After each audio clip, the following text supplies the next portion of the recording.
Pensa numa cena de filme, sabe? Uma investigação super complicada, um crime sem nenhuma testemunha. A única pista que pode resolver o caso todo está trancada numa conversa de telefone.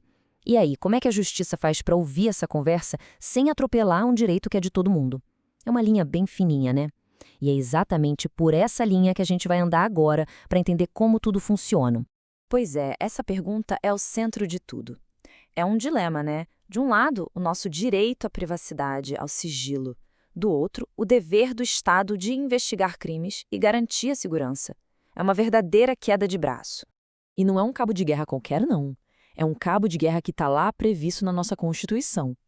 De um lado, ela protege a nossa vida privada. Do outro, ela precisa dar ferramentas para buscar a verdade nos crimes. A lei maior tenta, sabe, achar um meio termo, um equilíbrio nessa balança. E a chave para entender essa história toda está aqui, olha só. A regra principal é clara, o sigilo das conversas é inviolável, ponto. Mas sempre tem um mais, né? Olha o finalzinho, salvo por ordem judicial. Ou seja, a própria Constituição deixou ali uma frechinha, uma porta entreaberta. Só que para abrir essa porta não é de qualquer jeito. Precisa de uma chave muito específica, uma lei que diga exatamente como, quando e por quê. E essa lei, essa chave, ela existe. É a Lei 9.296, lá de 1996. Dá para pensar nela como se fosse um manual de regras de um jogo muito sério. É o que diz o que pode e o que não pode ser feito quando se usa uma das ferramentas mais poderosas e também mais perigosas da investigação. Tá tudo ali, passo a passo. Beleza, mas antes da gente mergulhar em como isso funciona na prática, a gente precisa alinhar o vocabulário. Sabe por quê? Porque palavras como interceptação, escuta, a gente usa como se fosse tudo a mesma coisa, né? Só que para a lei a diferença não é pequena não, é gigante. Então vamos lá, para não ter erro. Interceptação telefônica. Imagina que tem duas pessoas conversando e uma terceira pessoa, um policial, por exemplo, está ouvindo sem que nenhuma delas saiba. Essa é a mais controlada de todas. Agora, a escuta telefônica. Aqui, uma das pessoas que está na ligação sabe que a conversa está sendo gravada por um terceiro e autoriza. E por último, a gravação clandestina. Essa é quando uma das próprias pessoas da conversa grava sem o outro saber. É super importante entender isso, porque a lei, com todas aquelas regras super rígidas, foi feita pensando principalmente na primeira situação, a interceptação. E olha, a coisa não para no telefone não, existe também a chamada escuta ambiental. É aquela cena de filme, sabe? Com o microfone escondido na sala, atrás do quadro. E as regras para isso são bem parecidas. Também é uma medida super excepcional e, claro, precisa de uma autorização da justiça com todo aquele rigor.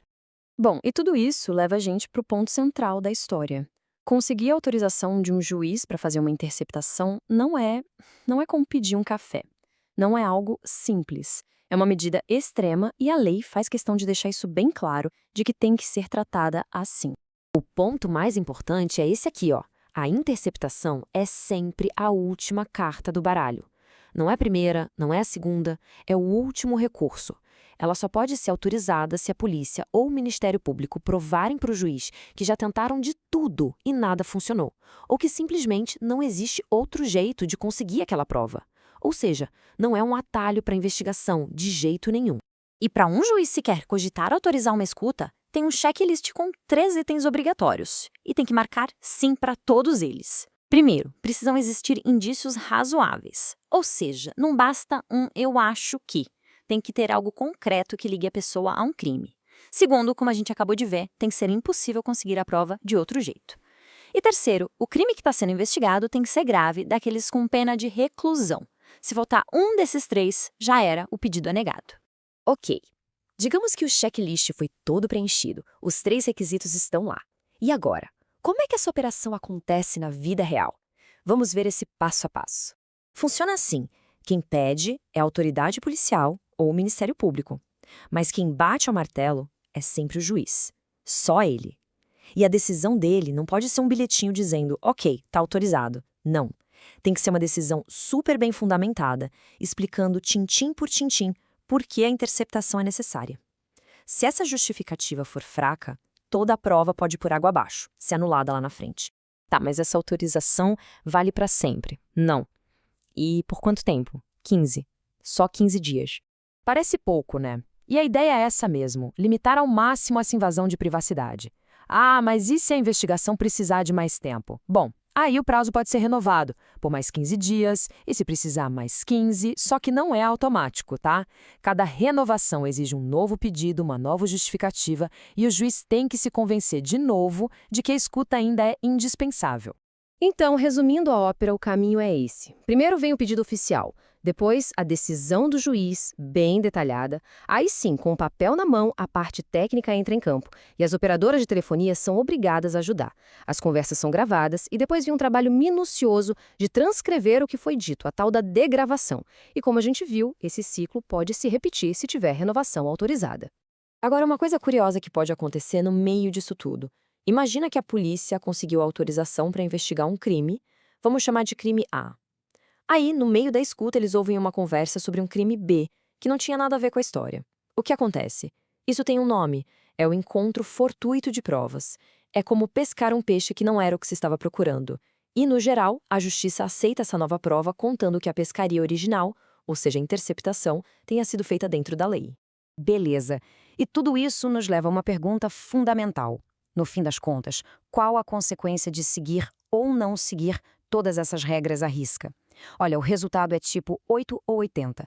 É um verdadeiro divisor de águas no processo. É isso mesmo, não tem meio termo. Ou a prova é considerada lícita, totalmente válida, ou ela é ilícita, e aí não vale absolutamente nada.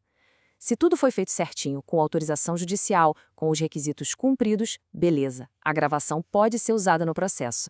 Agora, se faltou autorização, se a justificativa do juiz foi fraca, a prova é considerada ilegal e o destino dela é um só: ser retirada do processo. É como se ela nunca tivesse existido. E atenção, porque fazer uma escuta sem seguir essas regras não é só um erro que anula a prova, é crime. A mesma lei que abre essa possibilidade de interceptar conversas também bota na cadeia quem faz isso por conta própria, de forma ilegal. E a pena não é brincadeira não, reclusão de 2 a 4 anos, mais multa. Essa frase aqui resume perfeitamente o espírito da coisa. A interceptação é sim um instrumento super importante, principalmente contra o crime organizado. Ninguém nega isso. Contudo, o preço que se paga é mexer num direito fundamental de todo mundo. E é por isso que o uso dela tem que ser uma exceção, algo raro e sempre, sempre com um controle judicial muito, mas muito rigoroso. No final das contas, o objetivo de todo esse sistema complexo de regras é um só: buscar um equilíbrio muito delicado. É dar ao Estado uma ferramenta poderosa para combater o crime, claro, mas ao mesmo tempo criar um escudo, uma proteção, para que os nossos direitos fundamentais não sejam simplesmente sacrificados em nome da segurança. O que nos deixa com uma última reflexão. Depois de ver todas essas regras, todos esses cadeados e controles, será que esse equilíbrio perfeito entre a segurança de todo mundo e a privacidade de cada um é algo realmente possível de se alcançar? Ou será que essa balança na prática está sempre pendendo um pouquinho mais para um lado ou para o outro? É uma pergunta que, no fim, fica para a gente pensar.